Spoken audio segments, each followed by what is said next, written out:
Bonjour tout le monde. Bienvenue à notre dernier webinaire de la semaine.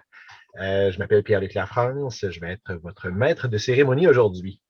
Je suis bien heureux là, de vous compter parmi nous. Je suis bien heureux aussi d'avoir la brochette de panélistes que j'ai aujourd'hui. Comme je disais, c'est la dernière journée de la campagne 2021, du moins la dernière activité prévue là, cette semaine. On a aussi lancé le documentaire Garder le cap, un guide pédagogique qui est lié avec. On a lancé un concours. On a aussi lancé notre nouveau site Internet là, qui s'adresse aux différents publics en mettant l'accent vraiment sur les besoins de chacun. Je vous rappelle le thème de la campagne 2021, c'est « Parce que tu comptes toi aussi, garde le cap ». En effet, on veut vraiment en profiter pour rappeler l'importance de prendre soin de soi quand on est un membre de l'entourage. Le message est aussi pertinent pour notre public cible, donc les jeunes adultes, les adolescents, que pour tous les groupes d'âge.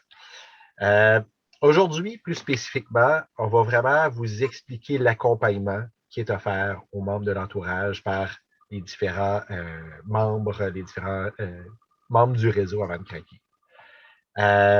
J'ai la chance d'avoir avec moi 3 intervenants. Caroline Paquette, Jonathan Ness, je ne suis pas sûr que je le prononce bien, et j'ai aussi Annick Gosselin. Donc, merci beaucoup d'être avec moi. Dans un premier temps, je vous donnerai peut-être à tour de rôle de vous présenter, dire votre rôle, depuis combien de temps vous êtes dans le réseau. Donc, peut-être commencer par Annick. Oui, bien alors bonjour tout le monde, bonjour Pierre-Luc, bonjour à mes compagnes. Moi je suis de l'organisme L'Ancre.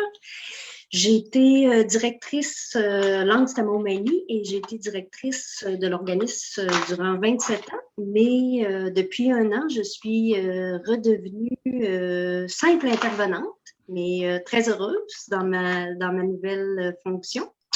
Et écoutez, ça fait 30 ans que je suis à l'Ancre. Génial. Donc, Jonathan, si tu veux poursuivre. Oui, en fait, moi, je suis nouvellement père aidant famille pour l'organisme Le Cercle Polaire. Donc, en faisant partie d'un projet pilote au niveau de la père aidance famille, l'accompagnement, on implante un nouvel accompagnement au niveau des organismes à Québec. Donc, c'est un peu mon topo court et bref, étant donné que je suis nouveau dans le domaine. Génial. Caroline. Donc, moi, c'est Caroline. Je travaille pour l'organisme Oasis Santé Mentale Granby Région. Donc, ça le dit à Granby. Nous, vraiment, on couvre là, tous les territoires autour, 2 territoires autour de Granby. Ça fait à peu près 6 ans que je travaille, un petit peu plus que 6 ans que je travaille ici. Donc, je suis intervenante. Puis, j'ai touché un petit peu à tout. Ici, nous, on a des volets autant jeunesse, adulte. Donc, c'est très varié. Puis, avec la pandémie, on a commencé à faire des capsules. Donc, on peut voir aussi ma face un petit peu partout sur notre Facebook, sur notre page YouTube aussi. Donc, sur différents sujets entourant justement la santé mentale et la maladie mentale. Je vais attirer l'attention de ceux qui nous écoutent en ce moment sur un fait. On parlait de Montmagny, de Québec, de Granby. Le réseau Avant de craquer, vraiment, il y a des services sur l'ensemble du territoire québécois. Si vous ne connaissez pas l'organisme le plus près de chez vous, on a un numéro sans frais, le 1-855-craquer, et on va pouvoir vous envoyer vers la bonne ressource pour vous. Donc, ce n'est pas un service qui est seulement dans une région, seulement dans un coin. Je pense que c'est important de souligner.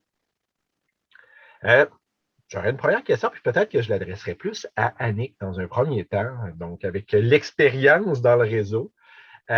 C'est quoi exactement le réseau Avant de craquer? C'est quoi la mission des associations?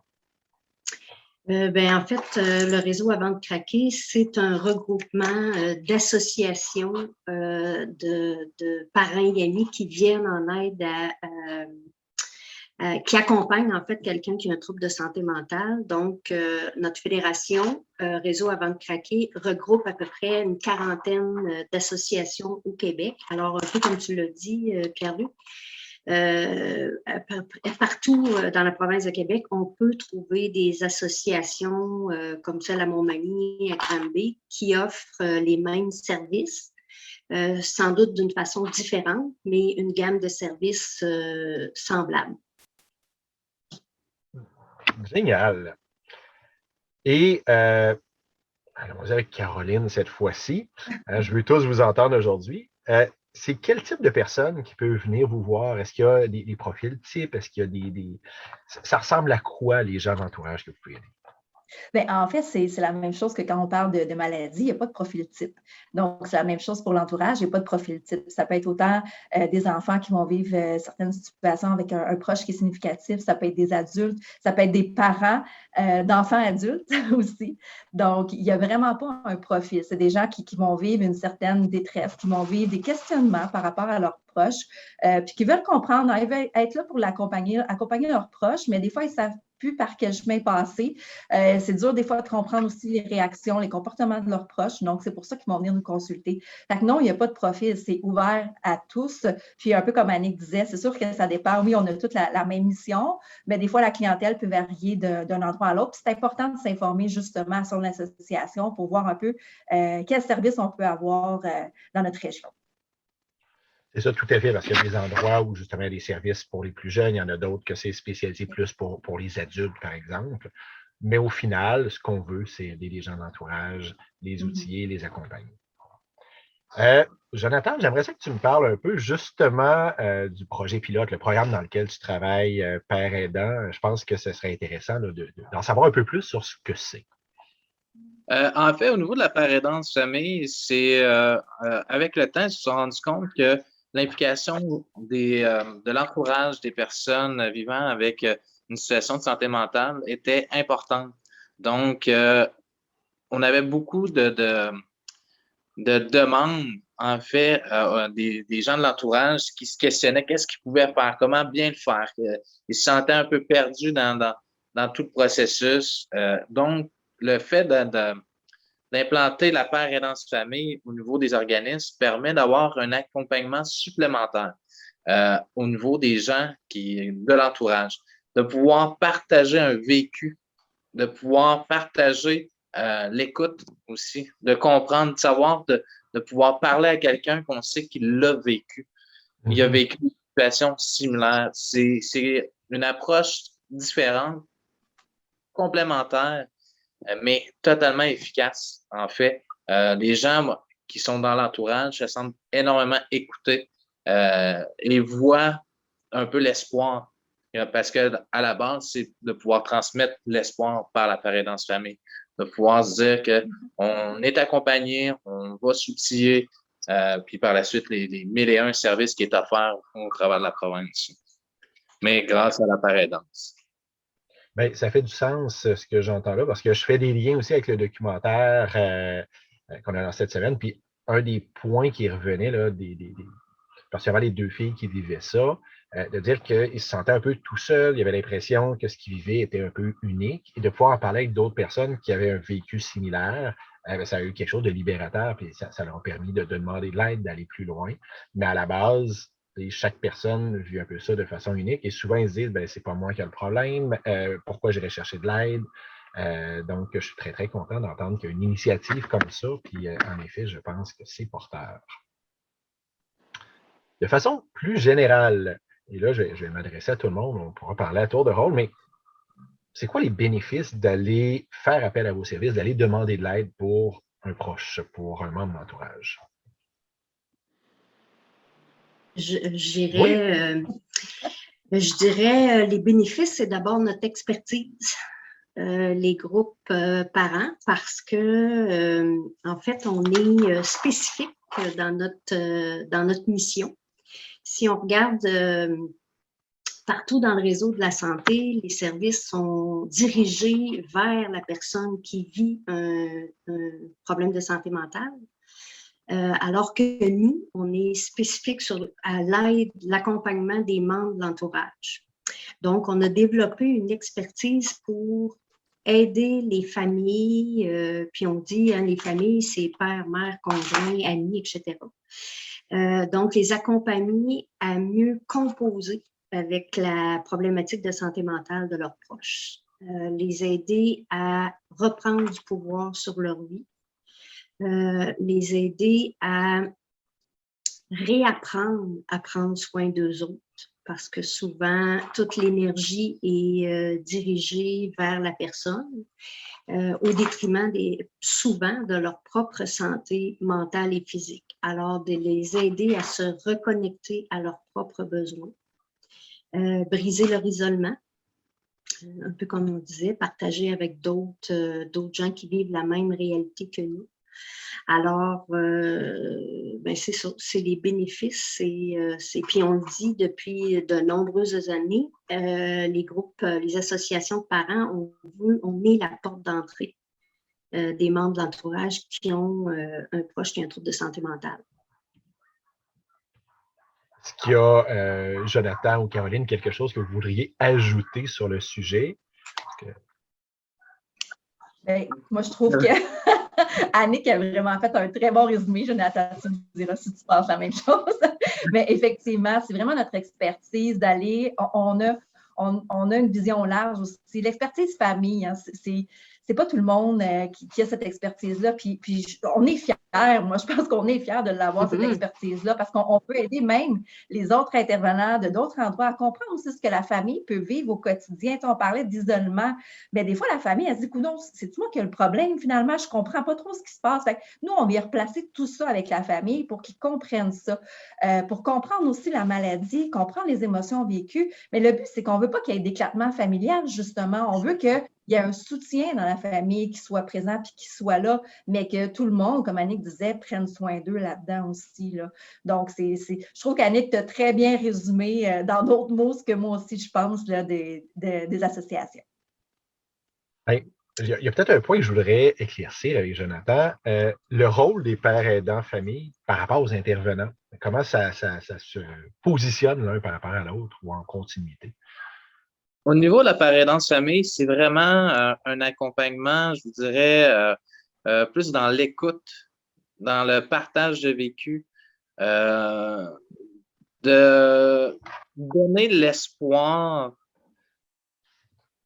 d'être bien accompagné, de l'espoir de pouvoir vivre à travers cette situation-là, parce que c'est vraiment le but du père aidant de pouvoir donner, dans le fond, je vais dire image, mais c'est le mot qui me manque, là, mais à la personne qui vient chercher de l'aide, de pouvoir dire « je ne suis pas tout seul ».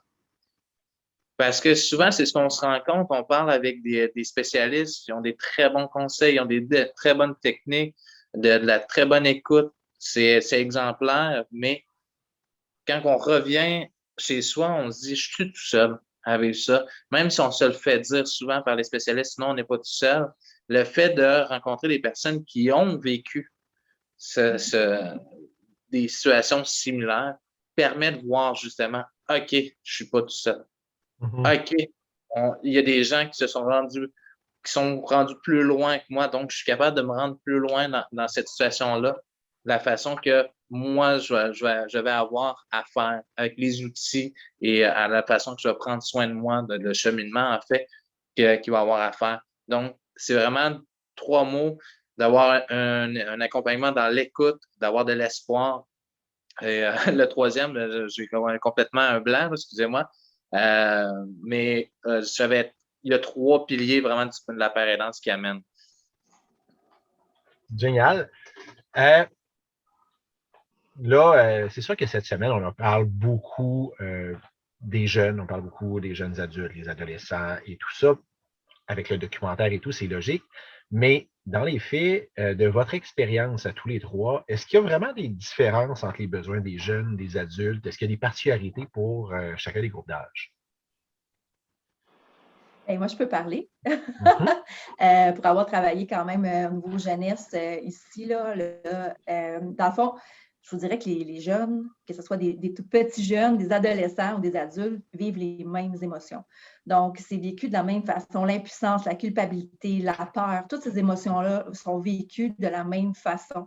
La différence, c'est dans le niveau de l'explication. comment expliquer la maladie. C'est sûr qu'avec des enfants, on rentre moins dans les détails qu'avec un adulte parce que le but, c'est pas, on veut pas qu'il y ait une étiquette sur leurs parents de mon parent, voici la maladie, mais qu'ils comprennent que, dans le fond, ça ne leur appartient pas. Tu sais, quand les parents ont certains comportements, c'est pas leur faute à eux, c'est les comportements du parent. Puis c'est ça qu'on veut éviter, que rendu à l'adulte, à l'âge adulte ou jeune adulte, que l'enfant continue la même dynamique avec son parent.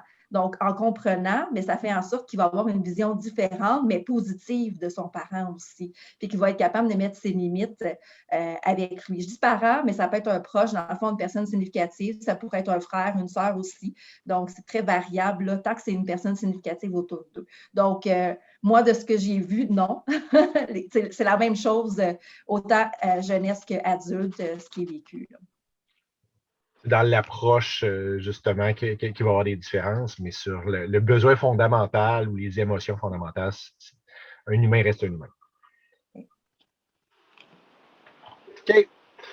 Là, j'ai le goût d'aller un peu dans le pratico-pratique. Mise en situation, je me présente à votre association, j'appelle pour demander de l'aide. C'est quoi le processus de prise en charge? C'est quoi les étapes qui vont me répondre? Comment ça se passe là, pratico-pratique? Je peux peut-être faire un bout, puis si les autres veulent compléter, en tout cas, chez nous, la première chose, c'est que les gens appellent ou se présentent à nos bureaux. La première chose qu'on fait, c'est de prendre le temps de les écouter puis de les accueillir. Et on va prendre le temps aussi sommairement, je dirais, d'évaluer la situation pour s'assurer qu'ils sont à la bonne place, au bon endroit. Et si ce n'est pas le cas, de les référer vers les bonnes ressources. On va par la suite proposer des rencontres aux gens pour bien comprendre la situation et déterminer avec eux c'est quoi leurs besoins. Et à cette étape-là, ces rencontres-là, c'est individuel? Oui, à ce moment-là, c'est individuel. Parfait. Puis, c'est au fur et à mesure qu'on travaille avec les gens, qu'on les accompagne dans l'identification de leurs besoins, souvent, on se rend compte que quand les familles arrivent dans nos associations, ils viennent pour chercher de l'aide pour leurs proches, pas pour eux. Mm-hmm. C'est toujours pour aider leurs proches, ce qui est tout à fait réaliste, c'est normal, mais il faut nous tenter de les ramener sur eux. Qu'est-ce qu'ils peuvent faire, eux, pour aller mieux? Oui, il y a des choses à faire pour apprendre à mieux communiquer avec leurs proches, leur attitude, les attentes qu'ils peuvent avoir, mais on sait tous qu'on n'a pas de pouvoir sur l'autre, on en a seulement que sur nous. Alors, c'est aussi dans notre rôle de les ramener sur qu'est-ce qu'eux peuvent faire pour aller mieux dans cette relation-là et dans la relation familiale. OK. Caroline, est-ce que tu as des choses à ajouter sur les étapes ou sur la personne qui va me répondre ou comment ça se passe? Bien, encore là, comme on disait, d'une association à l'autre, c'est différent. Nous, on a des demandes d'aide en ligne aussi que les familles peuvent remplir, que même un intervenant aussi peut remplir avec une famille qu'on reçoit. On a instauré ici un intervenant de garde. Donc, l'intervenant de garde permet d'assurer un suivi rapide, justement, avec les familles qui téléphonent. Parce que généralement, quand on téléphone, c'est pas parce que ça va super bien, puis c'est un beau champ de marguerite avec des papillons. Généralement, c'est que notre proche est en crise, il y a quelque chose qui ne va pas bien, puis on est très inquiet. On s'est fait référer peut-être ici par les policiers qui nous ont écoutés, on ne sait pas quoi faire, mais appelez votre association, ça peut être référé par d'autres intervenants. Donc, généralement, la réponse doit être assez rapide pour que les gens, justement, puissent avoir un soutien. Par la suite, puis ça permet aussi de dédramatiser aussi la situation, d'aider dans un premier temps, justement, dans la crise, de voir, OK, ouf, ça fait du bien, j'ai pu en parler à quelqu'un qui m'écoute et qui me comprend aussi dans ce que je vis. Par la suite, nous, un peu comme pour Annick, là, c'est référé à une intervenante. on est juste des intervenantes ici. Donc, merci Jonathan d'être là. Donc, se référer à une intervenante qui, justement, va faire le suivi avec la famille selon le besoin. Puis, il n'y a pas un moment. Tu sais, souvent, nous, on priorise un 4 à 6 rencontres, là, mais généralement, la maladie n'a pas de fin. Hein. On ne dit pas à un moment donné, oh, c'est fini, on ne vous verra plus, la famille, l'entourage. Fait que, on regarde toujours selon le besoin de la famille qui vient nous rencontrer. Okay. J'attire l'attention là-dessus parce que c'est une des questions que je me posais. Il n'y a pas un nombre limité de rencontres, de dire, ben regarde, tu as fait tes 4 rencontres, désolé, on t'envoie ailleurs. Là. Non, pas du tout. Il n'y a pas de, en tout cas, il n'y a pas de limite. Puis, je rajouterais aussi à ce qu'on a dit, c'est qu'on est rapide, ne serait-ce que justement pour permettre aux gens de ventiler ce qu'ils vivent. On est rapide là-dessus à répondre parce que généralement, quand les gens se décident à appeler à nos associations, c'est qu'ils sont rendus à bout de souffle, sont épuisés, ils ont essayé plein de choses, ça n'a pas fonctionné. Et là, ils sont en grande détresse eux-mêmes. Mm-hmm. Alors, c'est important que rapidement, tout au moins, qu'on prenne du temps pour ne serait-ce que leur permettre d'évacuer la charge émotive, répondre, les sécuriser dans leur, justement, leur perception de la situation, etc. Et après, de commencer le travail un peu plus de fond en les accompagnant à mettre leurs limites ou à communiquer, etc. Puis, et on a aussi toutes les activités de groupe. Puis là, probablement aussi que Jonathan, nous, on n'a pas de père aidant chez nous, mais j'imagine que Jonathan doit être sollicité en quelque part dans le cheminement de ces gens-là à travers leur association, parce qu'il y a les groupes, mais aussi, c'est ça, il y a le père aidant. D'ailleurs, c'est la question que j'allais poser à Jonathan. Dans cette formule-là, à quel moment, quelqu'un est référé vers les pères aidants et de quelle façon ça se passe? Ça peut être à tout moment, ça peut même être au départ. Ça peut être, j'en ai des situations où la personne ne se sentait pas forcément à l'aise de parler avec un spécialiste et ils nous introduisent étant justement des pères aidants famille, des personnes ayant vécu des situations similaires. Ils expliquent, les gens voient, oui, il y a une concordance avec ma situation, oui, j'aimerais ça parler à cette personne-là. Il y en a que c'est au départ, au premier appel, il y en a, c'est après 10 appels, 10 conversations. Ça peut être à tout moment. Le service est là pour de A à Z, au moment que les gens en ont besoin, qui veulent l'utiliser, à même titre que tous les autres services aussi. Donc, vous pouvez appeler les organismes qui ont des pères aidants et demander j'aimerais ça parler avec un père aidant. Ils vont vous le transmettre. C'est là pour ça, c'est là à tout moment du processus. Puis, j'essaie d'être le plus pratico-pratique possible. Quelqu'un, justement, est référé ou a un besoin du côté des pères aidants. Ça se passe comment, les rencontres? Des rencontres individuelles, de groupe? Ça se passe comment? On commence par des rencontres individuelles. Justement, tu sais, question de ventiler, parce que c'est surtout ça, hein, dans la base de l'écoute, c'est vraiment de pouvoir permettre à la personne de pouvoir ventiler sa situation, sachant que l'interlocuteur connaît sa situation.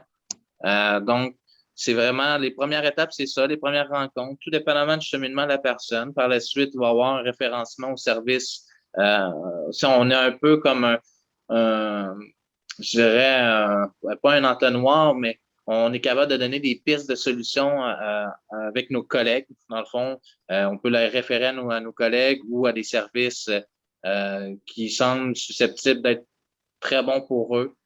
Mais c'est toujours des pistes de solutions, hein, parce que il n'y a pas de solution miracle. Donc, nous, selon l'écoute qu'on fait, on se dit, moi, j'ai vécu telle situation.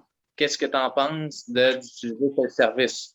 C'est vraiment des pistes de solutions, mais on en a plein. On en a des milliers. Il y en existe des milliers. On pense qu'on est seul quand on est dedans, mais avec le recul, moi, je peux le dire aujourd'hui, des services, il y en a de tout part, de tout côté.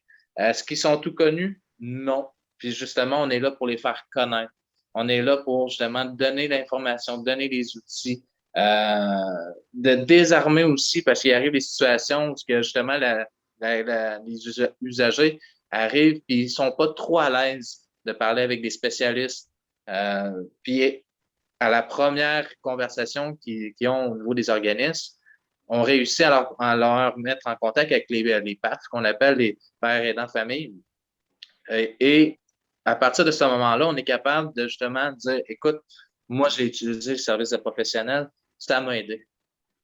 Ça m'a aidé dans mon processus, ça désarme la personne à dire, OK, moi, je pourrais peut-être utiliser le service de travailleur social, de psychologue, peu importe, au niveau du programme. Hey, je vais enfoncer une porte ouverte parce que c'est quand même sous-entendu dans beaucoup de choses que vous avez dit, que vous avez parlé. Ben, une de nos forces, c'est qu'on est des spécialistes, mais les intervenants si j'appelle et je rencontre un intervenant, c'est des gens qui sont formés dans ces domaines-là, qui sont formés avec une spécialité là-dedans. Oui, chaque personnel est formé. Nous-mêmes, les PAF, on est formés. Des longues formations super intéressantes. On a des outils, on a de l'accompagnement de nous-mêmes aussi avec des professionnels. C'est ça, de tout type de formation. Là. Je ne pourrais pas toutes vous les énumérer. Là. Il y en a vraiment beaucoup, mais on est vraiment outillés, là, même en PAF, pour justement toutes les situations qu'on rencontre. Encore une autre question pratico-pratique, mais est-ce qu'il y a des frais qui sont reliés à ces services-là?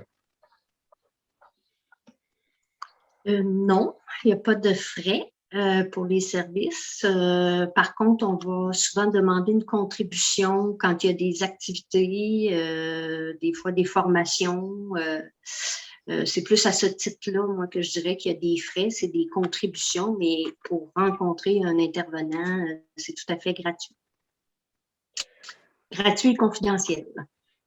Oui, effectivement.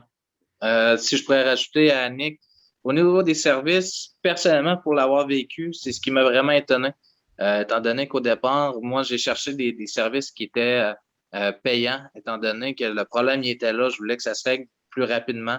Ça n'enlève rien aux services qui sont payants. Pour en avoir utilisé, ils sont très bons aussi. Mais ce que j'ai rencontré comme problématique, c'est que l'accompagnement était beaucoup plus long. Tandis qu'avec les organismes comme le Cercle polaire ou tous les organismes qui sont dans le réseau avant craquer, c'est pratiquement instantané. Puis même dans mon cas, ça a été instantané. C'est ultra rapide. Puis on ne déclique pas sur le fait c'est gratuit, c'est instantané. Souvent, gratuit, ça peut être long. Mais non, au contraire, avec les services qu'on a, c'est gratuit, rapide et de qualité. C'est rare qu'on va voir ça dans n'importe quel marché, mais nous, on l'offre. C'est ce qui est étonnant. Puis le but de garder les services gratuits, c'est de permettre à tout le monde d'avoir accès.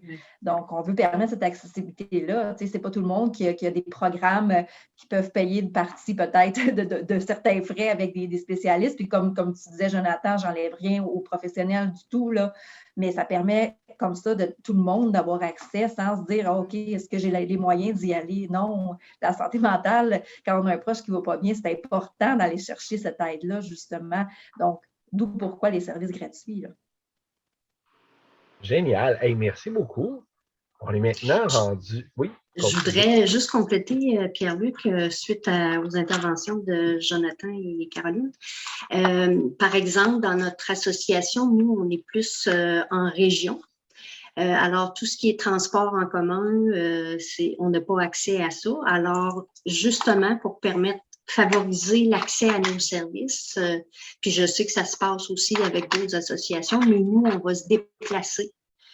Par exemple, parce que si je pense à notre territoire, nous, les gens, pour venir à Langres, ça peut être jusqu'à 1h15, 1h30 de route. Alors, quand tu es en situation de détresse, quand tu es financièrement pas bien nanti, Alors, nous, on favorise des fois en fait, souvent, on propose aux gens de faire un bout de route. Alors, on va, par exemple, dans un CLSC où les gens font un bout de chemin. Nous, on fait un bout de chemin. Alors, puis à la limite, on va se rendre même dans la communauté, là, près de où les gens habitent pour faciliter l'accès aux services. Merci beaucoup pour la précision. En effet, je pense que c'est important de le rajouter. Comme je disais, on est rendu là, au stade où on prend des questions du public. Donc, je rappelle pour les gens, afin de simplifier le processus, essayer de passer autant que possible passer par l'outil de clavardage. Je vais prendre les questions. S'il y a des gens qui ont des questions par Facebook, là, ils vont m'être répercutés aussi dans l'outil de clavardage. Et pendant que, justement, pendant qu'il y en a qui vont pouvoir composer la question, moi, j'en ai une autre. On a glissé un mot tout à l'heure sur d'autres services, entre autres sur des services de formation. J'aimerais ça vous entendre un peu là-dessus, que vous me disiez, oui, au-delà, on a parlé des pairs, on a parlé des intervenants qu'on fait rencontrer, même dans certains cas, des demandes en ligne. Mais c'est quoi les autres services qu'il y a autour? Je peux y aller. Oui.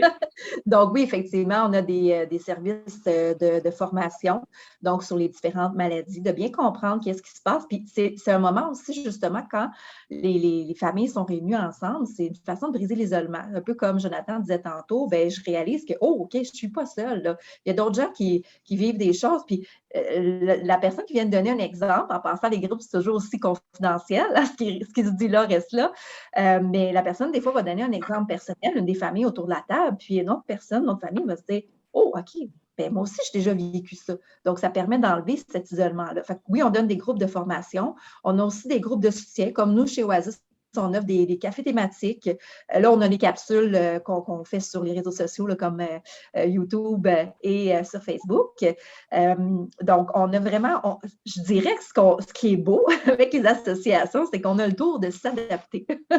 On a le tour de s'adapter selon la demande aussi des familles. On est à l'écoute des familles. Donc, tout ce qui est groupe formation, sensibilisation aussi, parce que les associations ne restent pas seulement dans leur bureau, là. On se fait appeler par des cégeps, par des écoles, par des gens pour venir sensibiliser aussi sur les différentes maladies, sur quoi faire, même avec un proche lorsqu'on est inquiet par rapport à sa santé mentale ou lorsque quelqu'un a un certain comportement.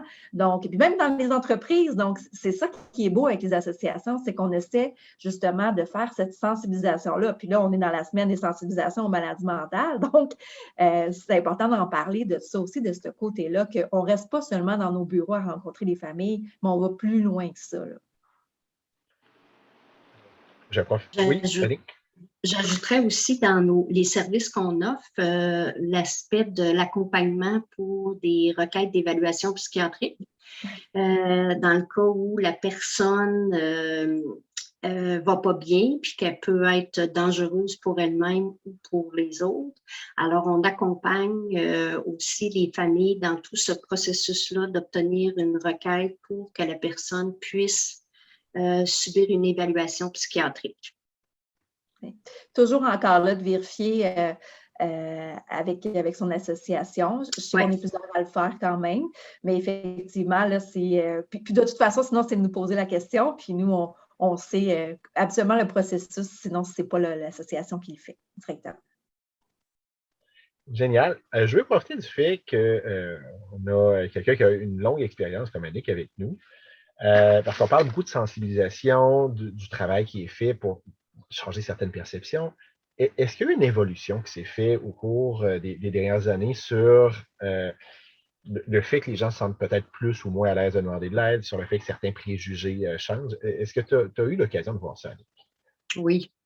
Oui, on sent qu'il y a vraiment un changement à ce niveau-là, bien que même quand les gens, des fois, arrivent à nos associations, ont eux-mêmes des préjugés par rapport à leurs proches, ça arrive. Face à eux-mêmes aussi, comme proches, ils se stigmatisent eux-mêmes. Mais de façon générale, vraiment, il y a quand même une belle évolution à ce niveau-là. Les gens sont plus Je dirais les gens, parce qu'il y a aussi des gens publiquement qui s'affichent de plus en plus. Puis, tu sais, dans différents secteurs, là, on regarde le sport, là, justement, hier, là, le joueur de hockey. Alors, tu sais, c'est en train de dire à tout le monde, ben la santé mentale, on en a tous une, il faut en prendre soin. Puis la maladie mentale, ben ça peut arriver à n'importe quand, puis à n'importe qui dans la vie. Alors, ça ouvre la porte à dire, ben je suis pas tout seul, puis je peux aller demander de l'aide, il existe de l'aide. Je dirais que c'est vraiment le moment de se décider à aller chercher de l'aide. Une fois que les gens ils sont arrivés à notre association, quand on parle avec eux, ils nous le disent, ben il y en a de plus en plus, puis tu sais, c'est important de venir chercher de l'aide. C'est juste de franchir la porte, des fois, qui est difficile de prendre l'appel, de prendre le téléphone. Puis on a plus d'hommes aussi, hein, moi j'observe qu'il y a beaucoup plus d'hommes qui viennent chercher des services. Fait que ça aussi, c'est encourageant parce qu'on sait que c'est plus difficile la demande d'aide chez les hommes. Alors, c'est encourageant. Mais en effet, c'est une des réflexions que j'ai eues hier quand il y a eu la sortie pour Carrie Price qui était sur le programme d'aide. On s'entend, là, on ne parle pas de l'entourage, on parle de la personne elle-même, mais le sport professionnel est un des milieux les plus machos dans le mauvais sens de macho dans bien des cas, où c'est bien reconnu un joueur qui va jouer le soir même de la mort de son père, que c'est ça c'est un vrai guerrier, ou celui qui va jouer avec une fracture, ou qui va... fait que d'avoir dans un milieu comme ça, où tu as une masculinité exacerbée par moment, d'avoir des gens qui sont capables de dire, comme Jonathan Drouin, comme Carrie Price, de non, j'ai besoin d'aide. Je pense que ça peut être un beau message pour les hommes aussi. Puis on avait, dans le documentaire, un homme qui disait, ben regardez, comme proche, comme membre de l'entourage, c'est pas un signe de faiblesse de demander de l'aide. C'est exactement ce que j'allais amener comme point. C'est Dave de son nom qui avait amené, quand on a un problème, on a un accident, on a des problèmes physiques, on va voir le docteur, on va à l'hôpital, on va chercher des médicaments, des processus, mais c'est le même principe pour la santé mentale. On doit en prendre soin, on doit aller voir des spécialistes, on a des personnes qui ont les spécificités pour nous aider à travers le processus. Donc, c'est même plus une question, puis c'est ça que je parlais avec une collègue qui j'y expliquais, à un moment donné, il faut être capable de mettre l'ego de côté et de dire je prends soin de moi. Ça vaut autant pour les personnes en situation de santé mentale que pour l'entourage aussi. On pense, c'est vrai que ça revient souvent de penser qu'on est seul, mais au final, on est très loin d'être seul. Même quand on utilise des services pour moi-même, je me rends compte que non seulement je sais que je ne suis pas seul, mais qu'on est une vague de gens qui sont dans la même situation. Et justement, si on parlait tous ensemble, on verrait vraiment une avancée dans ce processus-là d'utilisation des services pour une meilleure santé mentale, autant pour les proches que pour les personnes en situation. Génial. Hey, je vous remercie beaucoup. Oui, Annick, est-ce que tu as quelque chose à dire? En fait, je voulais juste compléter en disant que concernant Carrie Price, que j'ai trouvé intéressant puis qu'on ne voit pas souvent, c'est le fait que sa conjointe ait écrit quelque chose là, du genre que c'est important que son conjoint se rétablisse, prenne le temps pour se rétablir. Alors, juste de donner une petite place comme ça à sa conjointe, je trouve que ça, c'est hyper intéressant parce que ça montre qu'il y a du monde autour de Carrie Price. Là. Il n'est pas tout seul dans puis il y a peut-être sa conjointe, ses enfants, ils ont peut-être besoin d'aide eux aussi pour faire face à ce que cet homme-là vit actuellement. Tout à fait. Tout à fait. Hey, je vous remercie beaucoup d'avoir été avec moi aujourd'hui. Honnêtement, on aurait pu continuer beaucoup plus longtemps, mais on a un horaire à respecter aussi. Donc, merci à mes panélistes. Merci aussi à ceux qui ont assisté, que ce soit sur Facebook ou sur Zoom, à la rencontre d'aujourd'hui. Je veux profiter du fait que j'ai une tribune pour vous rappeler à tous que vous faites partie de la solution. Concrètement, en étant, dans certains cas, membre de l'entourage, vous faites partie de la solution, mais même pour les autres, il y a des gestes concrets que vous pouvez poser. D'abord, d'être ici aujourd'hui, d'ouvrir vos lanternes, de contribuer à changer certains stéréotypes ou certaines images qu'on a, c'est déjà beaucoup.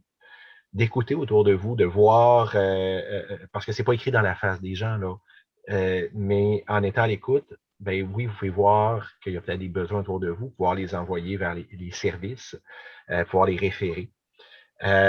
Vous pouvez aussi participer à notre concours, devenir un ambassadeur engagé. Vous pouvez consulter notre nouveau portail Avant de craquer, qui a été complètement repensé pour répondre aux différents besoins des différentes clientèles. Je vous invite aussi, si ce n'est pas déjà fait, parce qu'on a fait référence plusieurs fois là, sur le documentaire qui a été lancé. Mais si vous ne l'avez pas encore vu, je vous invite à le faire.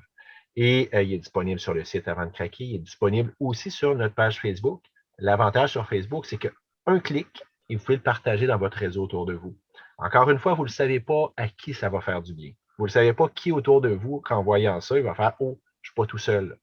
Oh, je peux aller demander de l'aide. » Des fois, c'est un geste tout simple qui peut faire une différence. Ben voilà, notre semaine de sensibilisation là, tire à sa fin, mais le travail continue. C'est pas juste on en parle pendant une semaine et le reste de l'année, tout est arrêté. Les associations sont actives toute l'année. Le réseau est actif toute l'année. Donc, on va continuer de nourrir du côté de l'organisme, du réseau Avant de craquer, on va continuer de nourrir le portail, nourrir nos médias sociaux pour aider les membres de l'entourage parce qu'on veut que tout le monde puisse garder le cap. Donc, voilà. Bonne journée tout le monde. Bonne journée. À bientôt. À bientôt.